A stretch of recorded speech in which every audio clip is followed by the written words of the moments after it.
Hallelujah. सभी को जय मसीह की। मैं अमरीक जॉय आज एक बार फिर प्रभु पिता का धन्यवाद करता हूँ कि आज एक बार फिर प्रभु पिता ने समय दिया कि परमेश्वर के वचन आपके साथ बांट सकूँ।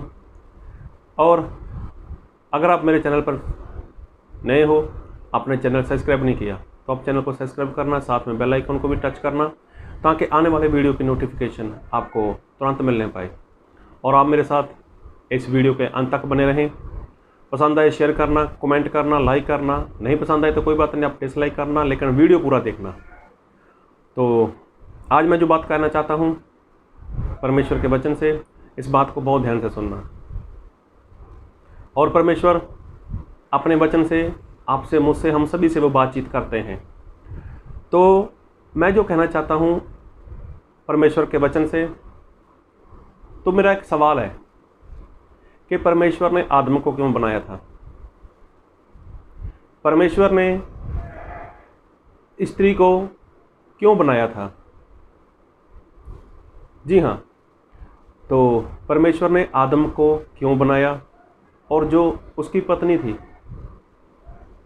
उसको क्यों बनाया? और परमेश्वर ने स्वर्गदूतों को क्यों बनाया? तो क्या आप जानते हो? जी हाँ, ये जानना हमारे लिए बहुत ज़रूरी है कि परमेश्वर ने आदम को बनाया, क्यों बनाया? परमेश्वर ने औरत को बनाया, क्यों बनाया? परमेश्वर ने स्वर्गदूत को बनाया, तो परमेश्वर को स्वर्गदूत बनाने का क्या फ़ायदा था? और परमेश्वर को इंसान बनाने का क्या फ़ायदा था? क्या परमेश्वर इंसान को अपनी महिमा के लिए बनाया कि इंसान मेरी महिमा करे, या इंसान मेरी सेवा करे, या फिर इंसान वो कुछ ऐसा करे कि जिससे मैं प्रसन्न हूँ? क्या परमेश्वर ऐसा चाहते थे? तो अगर ये जानना चाहते हो तो आप वीडियो को पूरा देखना, अंत तक देखना। तो जैसे आपने बाइबल से पढ़ा भी होगा, परमेश्वर के सेवक लोगों ने बताया भी है कि परमेश्वर ने जब आदम को बनाया था, इंसान को बनाया था, मर्द को बनाया था, तो उसके पहले जितने भी पशु थे, पंछी थे, सभी का एक एक जोड़ा बना हुआ था। मतलब नर था, नारी थी, एक मेल था, एक फीमेल थी। लेकिन जब परमेश्वर ने इंसान को बनाया तब वो मर्द था और उसके लिए कोई उसके जैसा कोई उस पृथ्वी के ऊपर था नहीं। लेकिन जो इंसान था वो हो सकता है वो सभी को देखता हो, सभी पति है, पत्नी है, एक मेल है, फीमेल है, ये बात उसने देखी। लेकिन परमेश्वर ने भी देखा कि जो मर्द है, जो आदम है, परमेश्वर ने देखा कि मैं नहीं चाहता कि जो मर्द है वो अकेला रहे। तो इसलिए परमेश्वर ने उसके ऊपर गहरी नींद डाल दी और उसकी पसली में से एक पसली निकाली और उसने परमेश्वर ने वो स्त्री बना दी। और स्त्री बनाई और परमेश्वर उस स्त्री को लेकर वो आदम के पास आ गया। और जब वो आदम के पास आया तो आदम बहुत खुश हो गया। तो आदम ने बोला, ये मेरी हड्डी है, ये मेरा मांस है, इसलिए ये नारी कहलाएगी, क्योंकि ये नर में से निकली है। देखो ये क्या है, ये नर में से निकली है, इसलिए ये नारी कहलाएगी। तो देखो परमेश्वर ने खुद आदम को औरत दी, परमेश्वर ने खुद आदम को स्त्री दी। आदम ने मांगा नहीं था। तो यहाँ से पता चलता है कि परमेश्वर ने अगर स्त्री की रचना की तो वो आदम के लिए की थी, आदम के लिए की थी। तो अगर परमेश्वर ने आदम को बनाया है, अगर परमेश्वर ने मर्द को बनाया था तो किसके लिए बनाया था? क्या खुद के लिए बनाया था कि वो परमेश्वर की आराधना करे, वो परमेश्वर की महिमा करे, या परमेश्वर की बंदगी करे? तो आज हम बंदगी करते हैं, आज हम आराधना करते हैं, आज हम प्रार्थना करते हैं, तो हमें प्रार्थना करने की ज़रूरत क्यों है? हमें परमेश्वर की आराधना करने की ज़रूरत क्यों है? हमें बाइबल पढ़ने की ज़रूरत क्यों है? हमें चर्च जाने की ज़रूरत क्यों है? हमें संगति में रहने की ज़रूरत क्यों है? क्योंकि हम लोगों ने पाप किया है। हम लोगों ने पाप किया, हम लोगों ने गलतियां की, इसलिए हम अपनी गलती में सुधार लाएं, हम पाप से दूर रह सकें और परमेश्वर के पास रह सकें। इसलिए हमें बंदगी करनी होती है, इसलिए हमें चर्च जाना होता है, इसलिए हमें प्रार्थना करनी होती है, इसलिए हमें बाइबल पढ़ना होता है। लेकिन परमेश्वर ने जब आदम को बनाया तब तो कुछ ऐसा था ही नहीं। तब ऐसा कुछ था ही नहीं कि परमेश्वर आदम को बनाए। तो क्या परमेश्वर चाहते थे कि आदम मेरी आराधना करे, आदम मेरी बंदगी करे, आदम मेरी प्रार्थना करे? क्या परमेश्वर चाहते हैं? परमेश्वर ऐसा नहीं चाहते। क्या परमेश्वर चाहते हैं कि जो इंसान है वो परमेश्वर की सेवा करे? तो परमेश्वर ऐसा भी नहीं चाहते, क्योंकि परमेश्वर इंसान के हाथ की सेवा वो चाहते ही नहीं है। या फिर परमेश्वर ऐसा चाहते थे कि इंसान इस पृथ्वी के ऊपर मेरे लिए भवन बनाए? तो परमेश्वर ऐसा भी नहीं चाहते थे, क्योंकि बाइबल में लिखा है, प्रभु यीशु मसीह कहते हैं कि आकाश मेरे बैठने का सिंहासन और धरती मेरे पांव रखने की चौकी है। तो ऐसा कौन सा इंसान है जो मेरे लिए इतना बड़ा भवन बनाएगा? तो क्या परमेश्वर ने इंसान को एक भवन बनाने के लिए पैदा किया था कि मेरा भवन बनाएगा या मेरी आराधना करेगा? देखो, ना तो परमेश्वर अपने भवन के लिए इंसान को पैदा किया, आदम को, ना परमेश्वर ने उससे आराधना लेना चाहते थे, वो ना वो चाहते थे ये बंदगी करे। तो फिर परमेश्वर ने जब उसको बनाया तो उसका कारण क्या था? हम थोड़ा बाइबल से वचन देखेंगे और मैं पढ़ूंगा आपके लिए। उत्पत्ति उसका 2 अध्याय उसका 15 वचन। उत्पत्ति 2 अध्याय उसका 15 वचन। तब यहोवा परमेश्वर ने आदम को लेकर अदन की वाटिका में रख दिया कि वह उसमें काम करे और उसकी रक्षा करे। और यहोवा परमेश्वर ने आदम को जय आज्ञा दी, तू वाटिका के सब वृक्षों का फल बिना खटके खा सकता है, पर भले या बुरे के ज्ञान का जो वृक्ष है उसका फल तू कभी ना खाना, क्योंकि जिस दिन तू उसका फल खाएगा उसी दिन अवश्य मर जाएगा। तो देखो, यहाँ पर लिखा है कि परमेश्वर ने आदम को बनाया। और एक बार फिर पढ़ूंगा 2 का 15। उत्पत्ति, तब यहोवा परमेश्वर ने आदम को लेकर अदन की वाटिका में रख दिया। तो देखो, सबसे पहले परमेश्वर ने वो सब कुछ बनाया था, अदन की वाटिका बना दी थी, उसमें पेड़ पौधे सब कुछ परमेश्वर ने, प्रभु यीशु मसीह ने उगा दिए थे। तो फिर लिखा है, तब यहोवा परमेश्वर ने आदम को लेकर अदन की वाटिका में रख दिया, हाँ, कि वह उसमें काम करे। तो देखो, परमेश्वर ने आदम को बनाया था किस लिए? कि अदन वाटिका की वो देख रेख करे, उसकी देखभाल करे, मतलब उसमें काम करे और उसकी रक्षा करे। तो देखो, परमेश्वर ने अगर आदम को बनाया था, खुद के लिए नहीं बनाया था। ना परमेश्वर की कोई इंसान रक्षा कर सकता है, ना कोई इंसान परमेश्वर की सेवा कर सकता है, लेकिन परमेश्वर ने आदम को बनाया किस लिए? अदन वाटिका की रक्षा करने के लिए, अदन वाटिका में काम करने के लिए। औरत को बनाया, नारी को बनाया किसके लिए? आदम के लिए। आदम मतलब उसकी पत्नी, दोनों साथ में ही हैं। परमेश्वर पति और पत्नी को एक बोलते हैं। तो परमेश्वर ने किस लिए बनाया था? अदन वाटिका की वो रक्षा करें, उसकी रक्षा करें, उसमें काम करें। तो देखो, परमेश्वर ने आदम को इसके लिए बनाया। आज बहुत से लोग बोलते हैं कि परमेश्वर ने हमें अपनी आराधना के लिए बनाया है, परमेश्वर ने हमें अपनी उपासना के लिए बनाया है, हमें परमेश्वर की महिमा करनी है। नहीं, ये तो पाप करने के बाद हुआ कि अभी हम लोगों ने जो पाप किया है, तो पाप से दूर रहने के लिए, परमेश्वर के पास बने रहने के लिए हमें परमेश्वर की आराधना करनी है, हमें परमेश्वर के साथ संगति करनी है। तो देखो, परमेश्वर ने आदम को बनाया, अदन वाटिका में उसको रखा ताकि वो वहाँ रहे, उसकी देखभाल करे, उसकी रक्षा करे और वहाँ पर काम करे। तो काम करने के लिए उसको खेती जिस तरह से आज लोग करते हैं ऐसे नहीं करना था। तो क्योंकि परमेश्वर ने आदम को अपने जैसा बनाया है, अगर परमेश्वर कुछ बोलते हैं तो वैसा ही आदम को भी बोलना था।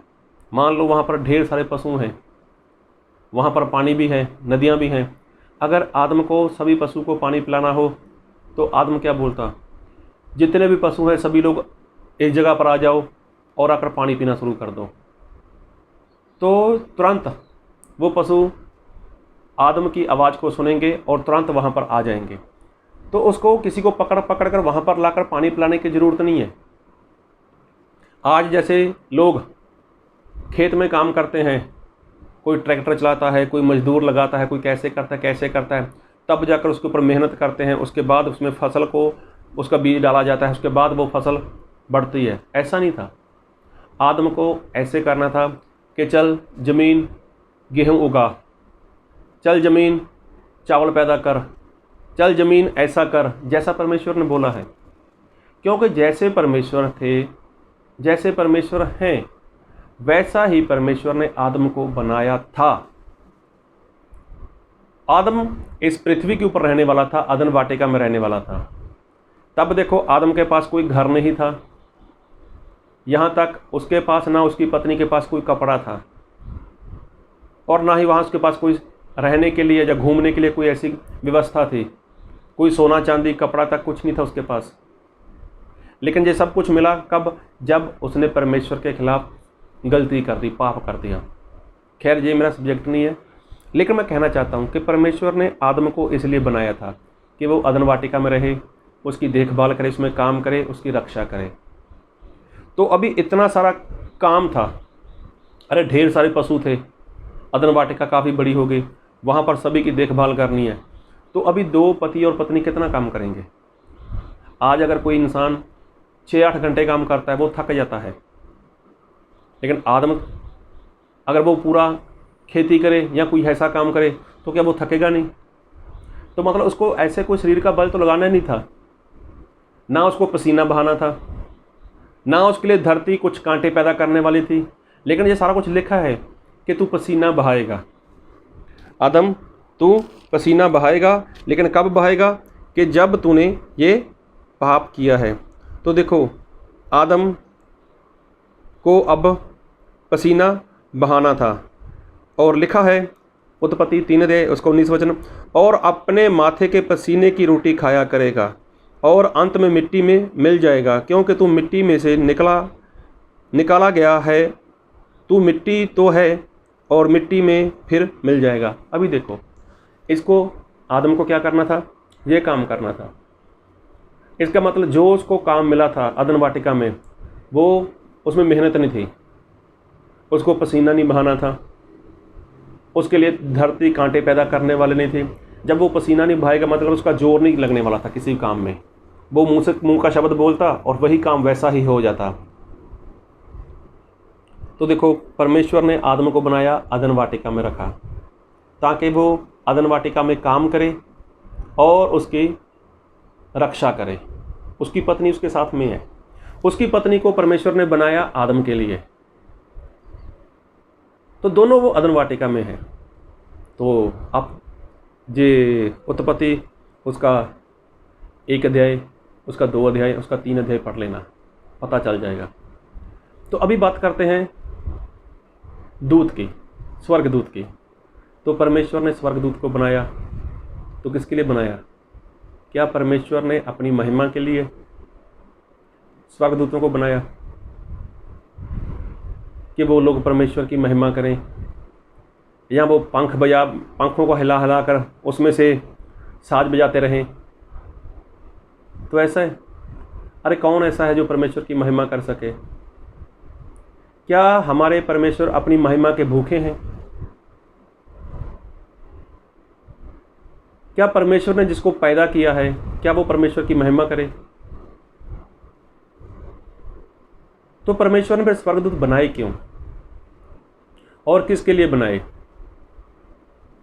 परमेश्वर ने स्वर्गदूत खुद के लिए नहीं बनाए, क्योंकि परमेश्वर तो सब कुछ कर सकते हैं, उनके बोलने में इतनी सामर्थ है। जिस परमेश्वर ने बोला आकाश बन जा, आकाश बन गया। जिस परमेश्वर ने बोला पृथ्वी बन जा, पृथ्वी बन गई। अरे जिस परमेश्वर ने बोला कि धरती के ऊपर जितना पानी एक जगह इकट्ठा हो जाए वो समंदर बन गया, जैसा जैसा परमेश्वर बोलते गए वैसा वैसा होता गया, तो फिर परमेश्वर को क्या ज़रूरत पड़ी कि वो स्वर्गदूत बनाए? परमेश्वर अकेले अपने दम पर काम कर सकते हैं। तो जो स्वर्गदूत बनाए परमेश्वर ने, वो बनाए थे, हम बाइबल से पढ़ेंगे इब्रानियों उसका 1 अध्याय उसका 14 वचन। क्या वह सब, हाँ चलो मैं 13 वचन से पढ़ूंगा तो थोड़ा क्लियर हो जाएगा। और स्वर्गदूतों में से उसने किससे कब कहा, तू मेरे दाहिने बैठ, जब तक मैं तेरे बैरियों को तेरे पाँव के नीचे की पीढ़ी ना कर दूं। क्या वह सब सेवा टहल करने वाली आत्माएं नहीं जो उद्धार पाने वाले के लिए सेवा करने को भेजी जाती हैं? तो ये क्या है? सेवा करने वाली आत्माएं, मतलब स्वर्गदूत। तो सेवा करती हैं। जो कौन सेवा करती हैं? जो स्वर्गदूत हैं। फिर पढ़ूंगा, क्या वह सब सेवा टहल करने वाली आत्माएं नहीं जो उद्धार पाने वालों के लिए सेवा करने को भेजी जाती हैं? तो किसकी बात कर रहे हैं? स्वर्गदूत की।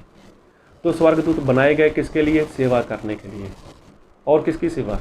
क्या परमेश्वर की सेवा? क्या परमेश्वर का कभी सर दर्द होता होगा कि वो स्वर्गदूत इकट्ठा होकर परमेश्वर का सर को दबाना शुरू कर दें? क्या प्रभु यीशु मसीह के पाँव में कभी दर्द हो और स्वर्गदूत बैठकर उसके पाँव दबाने शुरू कर दें? क्या हाथ दबाना शुरू कर दें? क्या ऐसा हो सकता है कि परमेश्वर कभी बीमार हो और उनको सेवा की ज़रूरत हो? नहीं। लिखा है बाइबल में कि वो आत्माएं तो हैं सेवा टहल करने वाली, लेकिन वो सेवा किसकी करती हैं? लिखा है जो उद्धार पाने वाले हैं। उद्धार पाने वालों के लिए सेवा करने को भेजी जाती हैं। तो उद्धार किसका होगा? मतलब मुक्ति। मुक्ति किसको चाहिए? वो तो इंसान को चाहिए। इंसान को चाहिए मुक्ति। उद्धार किसको चाहिए? वो तो इंसान को चाहिए। तो जो उद्धार पाना चाहता है, जो मुक्ति पाना चाहता है, उसकी सेवा के लिए परमेश्वर ने क्या बनाया? स्वर्गदूत। सेवा टहल करने वाली आत्माएं मतलब स्वर्गदूत। किसके लिए?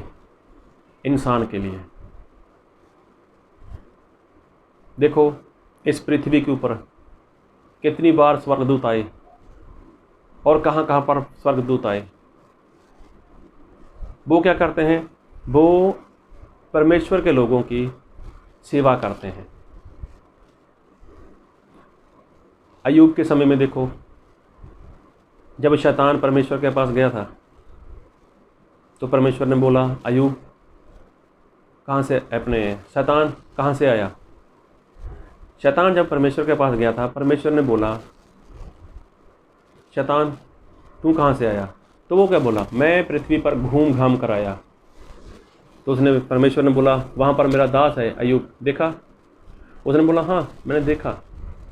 तो परमेश्वर ने अय्यूब की गवाही दी। तो शैतान ने क्या बोला? आपने उसके घर के चारों ओर बाड़ा बांध रखा है। तो बाड़ा किसका बांधा होगा? स्वर्गदूत उसकी रखवाली के लिए आए।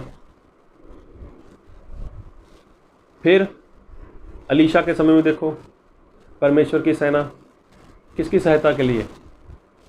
अरे परमेश्वर के लोगों की सहायता के लिए। एक बार प्रभु यीशु मसीह ने भी बोला था कि मैं पिता से प्रार्थना करूं तो वो 12 पलटन मेरे लिए भेज सकते हैं सहायता के लिए। तो मतलब ये जो स्वर्गदूत हैं, ना तो ये परमेश्वर की महिमा के लिए हैं, ना परमेश्वर की आराधना के लिए हैं। ये स्वर्गदूत इंसान की सेवा करने के लिए, और उनकी सेवा करने के लिए जिनका उद्धार होना है, जिनको उद्धार चाहिए, जिनको मुक्ति चाहिए, मुक्ति इंसान को चाहिए, तो उनकी सेवा। तो देखो, आप बहुत बार बाइबल से पढ़ चुके हो, दूतों के बारे में सुना भी होगा कि दूत कब आते थे, कैसे आते थे और किस काम के लिए आते थे। वो परमेश्वर का एक मैसेज लेकर आते थे। मरियम के पास दूत आया खुशखबरी लेकर, अब्राहम के पास आए, मानुआ उसके पास आया, जिब्राइल दूत, अरे कितने सारे दूत हैं। तो सभी क्या करते हैं, वो इंसान की रक्षा करते हैं। कई बार होता है ना, कोई इंसान अगर कहीं पर जा रहा है सफ़र में, अचानक से कोई ऐसी गाड़ी उसके ऊपर आ गई या कुछ हो गया, तो तभी इंसान कैसे ना कैसे बच जाता है। तो क्या वो अपनी समझ के साथ ऐसा कर सकता है? क्या उसकी जो गाड़ी है, या उसका जो 2 व्हीलर है या उसका 4 व्हीलर है, क्या वो उसके साथ ऐसा करे और वो बच जाए? ऐसा होता है? नहीं। अरे वो तुरंत स्वर्गदूत उसको बचाने के लिए, उसकी सहायता के लिए तुरंत वहाँ पर आ जाते हैं। तभी तो प्रभु यीशु मसीह ने अपने चेलों को प्रार्थना सिखाई थी कि पिता, जिस तरह से आपकी मर्जी स्वर्ग में पूरी होती है, वैसे ही आपकी मर्जी इस पृथ्वी पर पूरी हो। तो इसका मतलब पिता की मर्जी पूरी करने वाले कौन है? स्वर्गदूत हैं। और पिता की मर्जी क्या है? कि सभी लोगों का उद्धार हो, सभी लोग उद्धार पाएं, सभी लोग मुक्ति प्राप्त करें, मुक्ति को पाएं। तो ये पिता की मर्जी है। और पिता की मर्जी को पूरा करने वाले कौन है? वो स्वर्गदूत हैं। तो उद्धार किसका होगा? वो इंसान का होने वाला है। और इंसान की सेवा के लिए, एक बार फिर पढ़ूंगा, क्या वह सब सेवा टहल करने वाली आत्माएं नहीं जो उद्धार पाने वालों के लिए सेवा करने को भेजी जाती हैं? तो देखो, सेवा इंसान की स्वर्गदूत करते हैं। कोई भी काम है तो परमेश्वर अपने दूतों को भेज देते हैं।